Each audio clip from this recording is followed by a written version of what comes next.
हमार गाना देखे खातिर हमार चैनल के सब्सक्राइब करी और बेल आइकन के जरूर दबाई। बोलो बोलो शंकर भगवान की।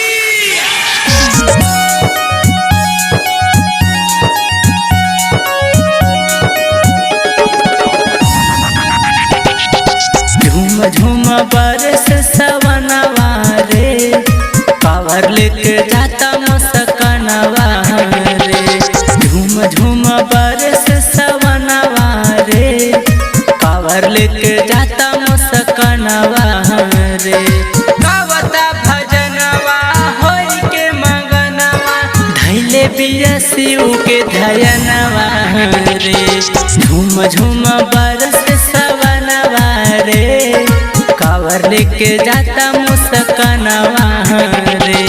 झूम झूम बरस सवनवा रे, कावर लेके जाता मुस्कनवा रे।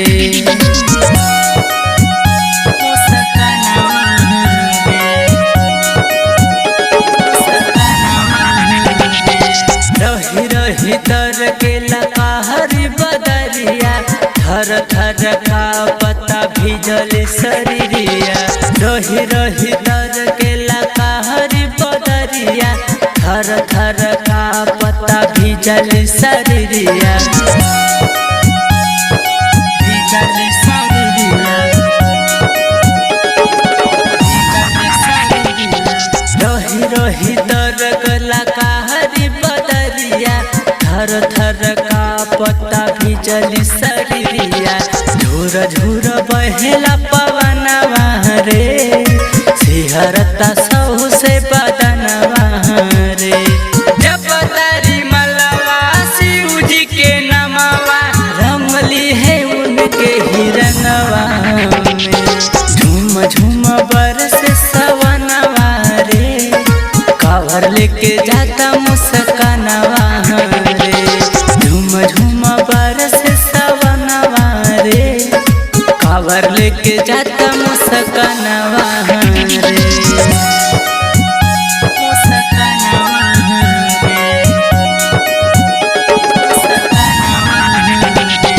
पहिरी के गेरुआ रंग हो सारी, जातारी भोले बाबा के दुआरी। पहिरी के गेरुआ रंग हो सारी, जातारी भोले बाबा के दुआरी। बाबा के दुआरी, बाबा के दुआरी। पहिरी के गेरुआ रंग हो सारी, जातारी भोले बाबा के दुआरी। आगे आगे चाहता कोमलवा रे, पीछे पीछे चहले पायलवा रे। वीर जैसे कोहे इच्छा रोहे, पूरा भइल सोचल सपनवा रे। झूम झूम बरस सवनवा रे, कावर लेके जाता मुस्कनवा रे। झूम झूम बरस सवनवा रे, कावर लेके जाता मुस्कनवा रे। गावता भजनवा होई के मगनवा, धैले बिया शिव के धयनवा रे। झूम झूम बरस सवनवा रे, कावर लेके जाता मुस्कनवा रे। अगर आपको ये गाना पसंद आए तो आप हमारे चैनल को सब्सक्राइब एवं लाइक जरूर करें।